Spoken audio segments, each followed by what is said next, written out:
On va partir du côté du FFSG, le Forum des Forces Sociales de Guinée, parce que pour l'heure, on n'a pas pu joindre du tout Francis Sabat. Ce n'est que partie remise. Du côté du Forum des Forces Sociales de Guinée, on n'est pas du tout aussi content de la façon dont la transition est conduite. C'est pour cela que ce forum appelle à des actions de désobéissance civile à partir du 22 octobre. Pour en parler, nous avons en direct Abdoul Sako, qui en est le président. Bonjour Sako. Oui, bonjour à Aboubakar, bonjour à vos co-chroniqueurs et à vos millions de téléspectateurs et d'auditeurs de par le monde. Bienvenue sur nos antennes. Vous dénoncez ce que vous qualifiez de gestion illégitime et hors norme du pouvoir par le CNRD. Qu'est-ce que vous entendez par là?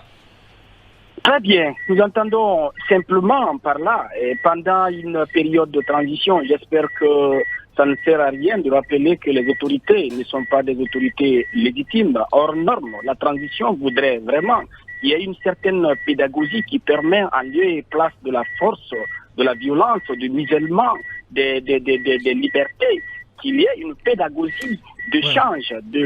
J'ai l'impression que vous êtes en voiture, Abdoul. J'ai l'impression que vous êtes en voiture. Est-ce que vous pouvez porter votre ceinture de sécurité? Parce que ça fait un peu de l'arsène à l'antenne. Ok. Bien. Évidemment. Donc, je disais, alors, on parlait d'une gestion illégitime, parce que ça ne sert à rien de rappeler quand même qu'une autorité issue des coups d'État n'est pas une autorité légitime. La question d'hors norme, la transition voudrait qu'il y ait une pédagogie d'échange, une pédagogie de consultation, de dialogue qui permet d'avoir un minimum de consensus autour de la gestion et la conduite de la transition. Si cela n'est pas le cas, comprenez par là que c'est même vraiment une forme de répétition inutile à vouloir dire que la transition guinéenne est gérée de façon illégitime et hors norme. Cependant, nous déjà, pendant 13 mois, nous n'avons fait que développer une pédagogie de projection, de propositions, de chants, de plaidoyer avec les autorités de la transition pour qu'ils puissent comprendre.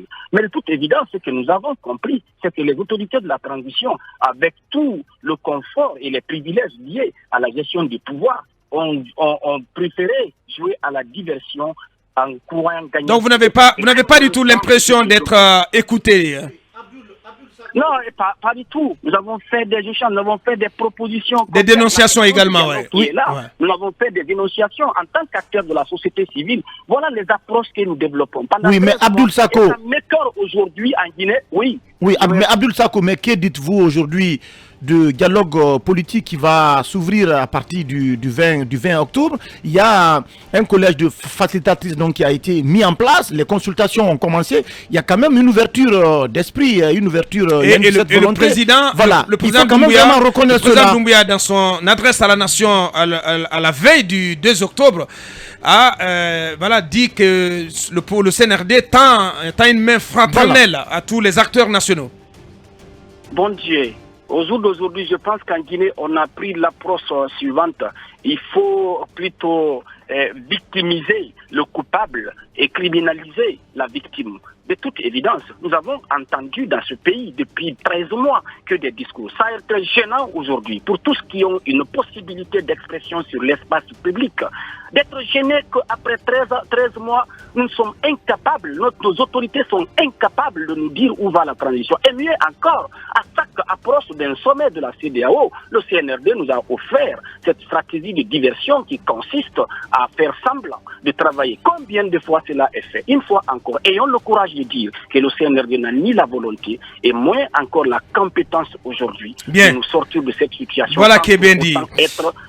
Dans une approche de consensus et de dialogue. Nous avons même pitié de ces pauvres dames, ces facilitatrices au jour d'aujourd'hui, qui sont dans une approche d'être prises en otage. Et le CNRD veut instrumentaliser leur bonne foi, leur volonté de voir les choses aller de l'avant. C'est pour cela que le Premier ministre les transforme même on va s'intéresser en avant. Bien, on va s'intéresser à ces actions de désobéissance civile. C'est sur cela que porte ma question. Vous avez annoncé des actions de désobéissance civile à partir du 22. De quelles actions s'agirait-il et comment est-ce qu'elles seraient mises en œuvre?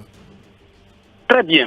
D'abord, il faut rappeler que lorsque des autorités décident de ne pas jouer leur rôle, leur devoir vis-à-vis de la population, il revient bien entendu aux populations encore de refuser le droit qui est lié à leur statut d'autorité. Donc, une fois encore, nous avons des fiscalistes et des parafiscalistes. Donc, c'est de ne pas. La première des choses, c'est de ne plus reconnaître ces autorités.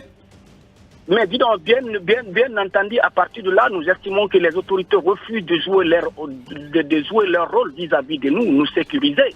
Vous voyez l'insécurité aujourd'hui dans le pays. Les autorités décident aujourd'hui de nous museler totalement. Les autorités décident aujourd'hui d'instrumentaliser la justice. Les autorités décident aujourd'hui de ne pas permettre à ce que le consensus national permet de mobiliser les ressources. Oui, c'est déjà entendu, Abdoul Sako. Concrètement, Abdoul, dites-nous ici concrètement, par quoi se traduiront ces actions de désobéissance civile? Qu'est-ce que vous demandez aux citoyens? Les désobéissances civiles se traduiront sur des aspects liés à la mobilisation des ressources par le contribuable citoyen. Ces actions de désobéissance civile consisteront à refuser de reconnaître, s'il faut, toutes les actions ou les en français facile. Ne pas payer l'impôt et les taxes. En français facile. C'est ce que vous voulez. En français facile, c'est que vous demandez que les citoyens ne payent pas l'impôt et les taxes. Ça sera très minime d'abord, ça fait partir bien entendu. Le reste de l'armada et les taxes viendront le 22. Eh ben, est-ce que vous demandez aussi aux populations de ne pas payer les factures d'eau, d'électricité, au risque de voir EDG et la SEG leur couper l'eau et l'électricité?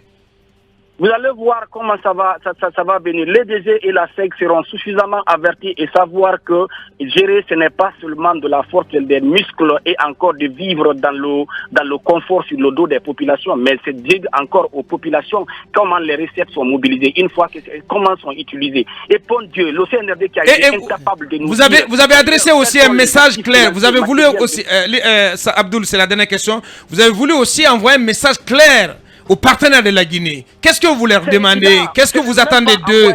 Vous attendez d'eux qu'ils suspendent leur collaboration avec la Guinée?